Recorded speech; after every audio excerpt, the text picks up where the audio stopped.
Les victimes de Robert Sylvester Kelly, alias R. Kelly, sont enfin écoutées après plusieurs années de lutte pour faire entendre leur histoire.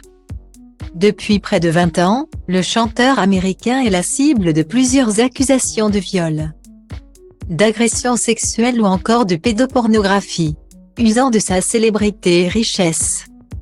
L'artiste a, pendant longtemps, échappé aux ennuis judiciaires. Mais c'était sans compter la détermination de ses victimes, qui ont enfin pu être écoutées le 29 juin dernier. Ce jour, l'interprète du titre Ignition a été condamnée à 30 ans de prison pour crimes sexuels.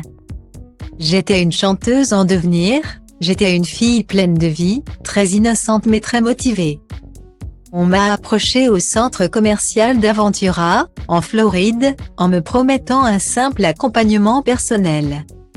Et j'ai rapidement été transformée en, je dirais, une esclave sexuelle, a confié l'une de ses victimes au cours d'une conférence de presse organisée après le verdict. Bien que soulagée, cette dernière a tout de même reconnu que cette sentence passe mal, personnellement. Je pense que ce n'est pas assez. Loin d'en avoir fini avec les ennuis judiciaires, c'est dans le cadre d'un autre procès.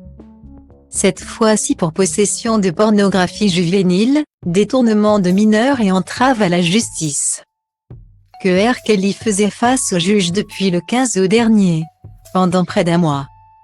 Ses avocats ont tenté de le défendre, et ce malgré les nombreux témoignages explosifs à son encontre.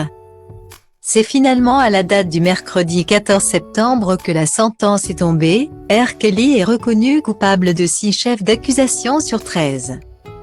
D'après les informations du Chicago Times, la peine de prison minimale à additionner serait de 10 ans. Et peut aller jusqu'à 90 ans de prison pour le chanteur. Un verdict qui met fin à une saga juridique de plusieurs décennies.